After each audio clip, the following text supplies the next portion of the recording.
Hello everybody, welcome back to my channel. Get comfy and cozy because this is going to be a very chit-chatty video about how to make the most of the next 60 days.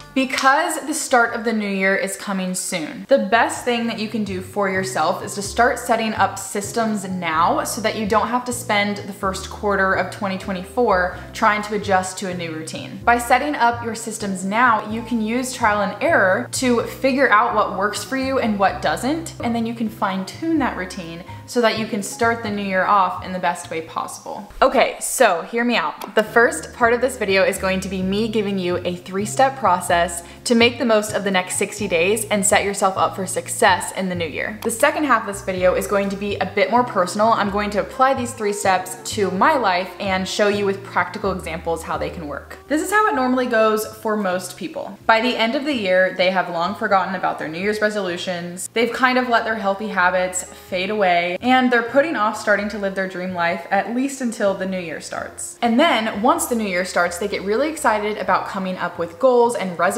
for the year. They start the first few days, weeks, or even months off pretty strong, but then by the second quarter, they're back where they were at the end of the last year. Most goals and resolutions fail because they lack the proper systems and habits. Don't let this be you. By starting to implement the systems and habits now, you're literally giving yourself extra time before the start of the year to build a solid routine that will help you succeed with your goals. Step 1, review and adjust your goals. Determine what's worked for you this past year and what hasn't. Take some time to really think about where you're at with your current goals. Which ones are you making good progress with? Which ones did you completely fail at? Remember that failure is the best teacher. For instance, I set a goal this year to read 12 books and I only ended up reading 4. At first, it can be really easy to beat myself up over failing my goal, but when I think about where my time went, I realized that I simply had other priorities and that is okay. I'm proud of what I did accomplish and how I chose to spend my time. Now, would I like to read more? Yes, absolutely, but now I know that 12 books is a little far-fetched for me. And so in this specific example, I would need to readjust my goal. Now, there's another angle to this as well. For instance, if your goal was to eat healthier this year, but you didn't plan ahead when going to the grocery store to go shopping,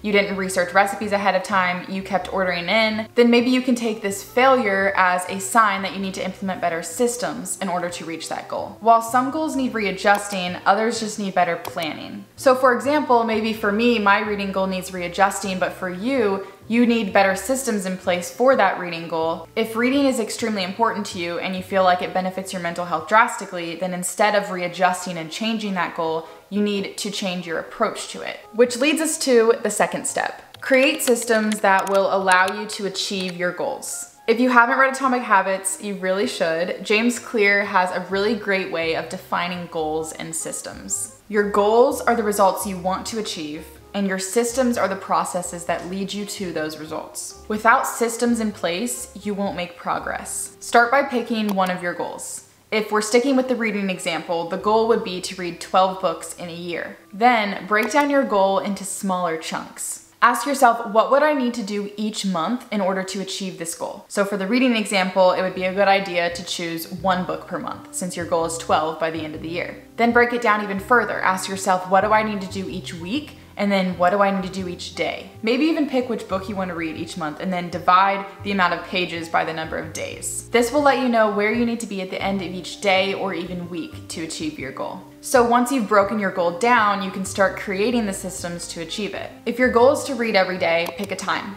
Maybe it works best for you to read first thing in the morning, or maybe it works best for you to read right before going to sleep. Or maybe even you have a lunch break at work and you can read during that time. Ultimately, just pick the time that will work best for you. And then make it obvious. So if you've decided to read every morning or every night, put the book on your nightstand so that you can see it and be reminded to do it. If your goal is to run every day, set out your running shoes and even your outfit where you can see it. Another way to have effective systems is to have accountability. This can be in the form of a friend or even a Facebook group. Try to find like-minded people that can hold you accountable on following through with your habits. Which brings us to step number 3. Fall in love with the process, not the result. It's actually been shown that you experience higher levels of serotonin and dopamine while striving towards your goal than when you actually achieve it. I don't know, to me that was mind-blowing. In fact, those happy hormones will drop drastically when you actually achieve your goal. I think one of the biggest hacks of life is truly realizing this and choosing to fall in love with the process. Choosing to feel joyful because you're putting the work in. Achieving your goal is not the prize. The true prize is the work it took to get there. Plus, the process of getting to your goal is way longer than the split second when you actually achieve your goal. Realizing this has absolutely changed my life. So many people strive to get what they want and then realize that they actually hate the process and that they're unhappy. They think, once I reach my goal, then I'll be happy. But most of the time, that's not true. If you can learn to love the hard work and the days, months, and even years of putting that effort in, then you've truly hacked life at that point. The lighting keeps changing, so ignore that, but fall in love with the act of reading. Fall in love with the act of putting nutritious food in your body, not just what your body might look like after a while of doing that. Fall in love with the way your body moves when you run, or the feeling of air filling your lungs. Fall in love with who you are now and not who you want to be. A big tip is to make what you're doing your identity. The goal is to run a marathon, right? But you have to run daily to get there. You are a runner. The goal is to read 12 books this year. You are a reader. The goal is to grow your YouTube channel. You are a YouTuber. Take on the identity of who it is you want to become and what it is you want to accomplish. There will be so much more fulfillment that comes from it. And you'll become much more willing and motivated to work at it every day when you truly believe that that's just who you are. It's no longer a question of, should I read that book tonight? Or should I go on that run today? You will, because you've taken on the identity of being a reader and of being a runner. By doing these things now, readjusting and reviewing your goals, creating effective systems, and falling in love with the process, you will be so much more likely to succeed in the new year. Don't wait to start on January 1st or at the beginning of the month or even tomorrow. Start now. Start living like your ideal self. Okay, you made it through part 1 of this video. Now let's move on to part 2 of this video where I'm going to show these 3 steps in action with my own personal goals. Okay, I've decided that I want to create a Notion page for this. Now, I'm giving you a heads up. I am like really bad at creating Notion pages. I haven't really taken the time to like learn how to make it look aesthetically pleasing. So I'm going to do my best here, but I figured it's probably the easiest to keep track of all of the goals and organize it in a way that will be most effective. Okay, so I've just created my Notion page. I titled it my 2023 goal check-in, and these are the goals that I will be reviewing to see which ones need readjusted and start brainstorming what systems I can set in place in order to be more effective in reaching these goals. The first goal that I'm writing down is to read 12 books. Obviously, we talked about this in the first half of the video, but my review is that I read 4 books this year. I did check the box for readjust. The revised goal is to read 4 books a year because I feel like with my priorities and my schedule and my time, it just makes the most sense to try and read only 4 books rather than 12. I feel like 12 was a very unattainable goal for me. So to break that down monthly, weekly, and daily, I wrote read 1 book per quarter. So with considering how long an average book is, I kind of just tried to make my best guess and judgment, and I wrote aim for 80 pages a month, aim for 20 pages a week, and aim for 2 to 3 pages a day if possible. So some of the notes that I wrote under systems is research which books I want to read, plan a time to go to the library each quarter, and obviously the biggest thing is to place the book on my nightstand so that it makes it obvious. And then I kind of picked a time that will best work for me to read, which would be at night right before I go to sleep. The next goal I have is to work out 3 times a week. My review of this is that I was very inconsistent. I most definitely did not meet 3 times a week, and I wasn't even consistent with 1 time a week.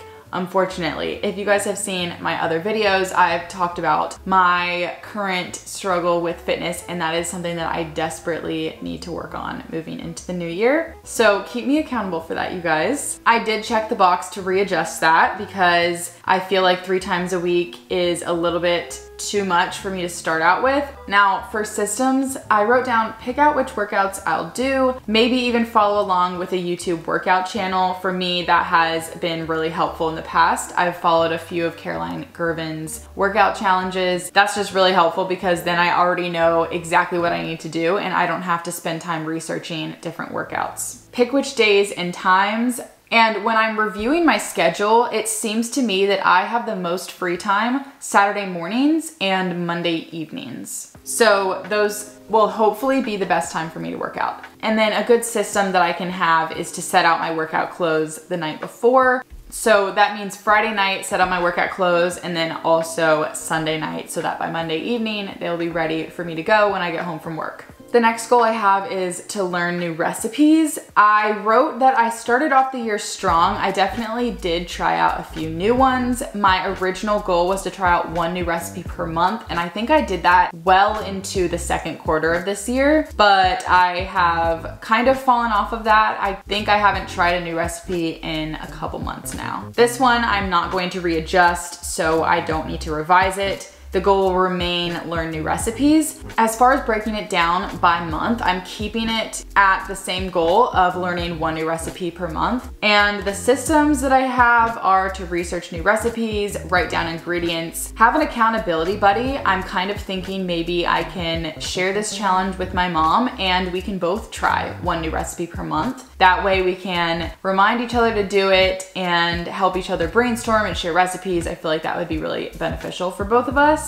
Another system that I've written down is that every time I grocery shop, I will buy new ingredients or try something new. A lot of times I have my same grocery list that I get week after week at the grocery store, and I think it would be a good little challenge for me to throw something in the cart that I have never tried before each time I go to the grocery store. My next goal is to study nutrition. Now that is a very, very big goal, and I don't think that I have really put the time into studying nutrition. I think that goal is too broad. So the goal here is to narrow it down. So when I'm thinking about monthly, weekly, and daily, my goal is to watch 1 YouTube video about nutrition per month. I feel like that is very attainable, and so for my system, I said while I'm cooking, I will watch a video on nutrition. That is something that I can for sure do at least once a month. When I'm cooking, it can be a good reminder for me to, hey, pull up a YouTube video and learn about nutrition. Another system I have in place is to follow nutrition accounts on Instagram. This way, when I'm scrolling on Instagram, I will probably come across one of those nutrition accounts that I found and learn some valuable information from that. The next goal, make 2 to 4 close girlfriends. I did not follow through with this. That is one area of my life that has been really lacking this past year. When I look at my life, especially this past year, I think that it just has not been on the top of my priority list. If I'm being completely honest, YouTube has, and I have poured my heart and soul into this channel because this has been my first year on YouTube and I want to give it my all. But with that and working full time, I have to sacrifice some other things. That's just something that I've kind of given up in order to have time for YouTube. But I think that there is definitely a way that I can work it in with YouTube now that I have learned editing better and I have better systems in place for my channel. Maybe I can start to take some time aside and actually start hanging out with people and make new friends. So that's my goal. I am going to readjust it though. Instead of 2 to 4 close girlfriends, I am revising it to say make 1 new close girlfriend. I don't know, I feel like 1 is a good goal for me to have. To break it down monthly, I did write plan to hang out with a friend once per month. So as far as systems, I've been thinking that as each new season starts, it'd be really cool to plan a seasonal party just to celebrate the new season. I feel like that'd be so fun. And I can have the people that I invite bring a friend. That way I can meet new people through the people that I've invited. Also, I do have Bumble BFF downloaded, and so I wrote on here to check Bumble BFF every week and ask 3 new people to hang out this year. I am really bad at actually asking them to hang out. It's hard to find genuine connections on the app, but I think that if I put in a little bit more effort and be a little bit more assertive with asking people to hang out, that it could work. So I'm giving myself the goal of asking 3 new people to hang out. Whew, wish me luck.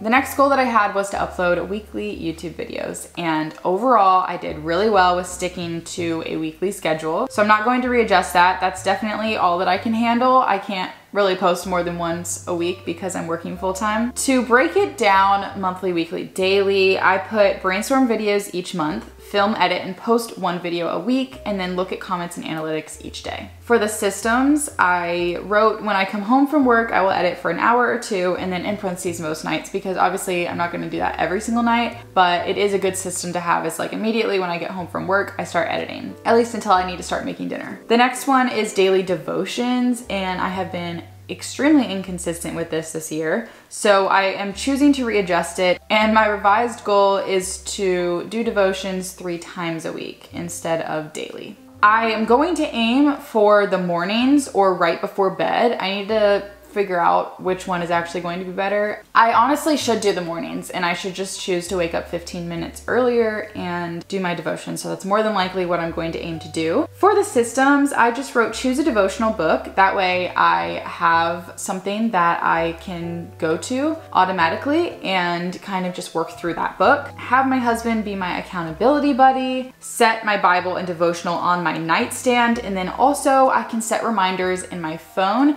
that can pop up 3 times a week or daily or whatever I decide to do that tell me and remind me to pick up my devotional and read it. Honestly, for that one, I can even create a habit tracker and mark each day that I read it. That way it kind of helps me feel motivated to stay on track with that. I didn't talk about habit trackers in this video, but they are super helpful at times and can be super motivational for a lot of people. The last one that I have on this list is a week vacation. That's kind of my goal, is that each year my husband and I go on a week vacation, or longer, of course, if that is something that we can do. So I wrote success because we went to California for actually a week and a half for our anniversary. So that was really fun. I don't need to readjust it. I don't need to revise it. So then I just wrote, of course, plan 1 week or longer vacation each year, and then I need to research places to go, be proactive in booking it. And then I also wrote down that it would be helpful to sit down with my husband at the start of the year to brainstorm ideas of where we want to go for that year.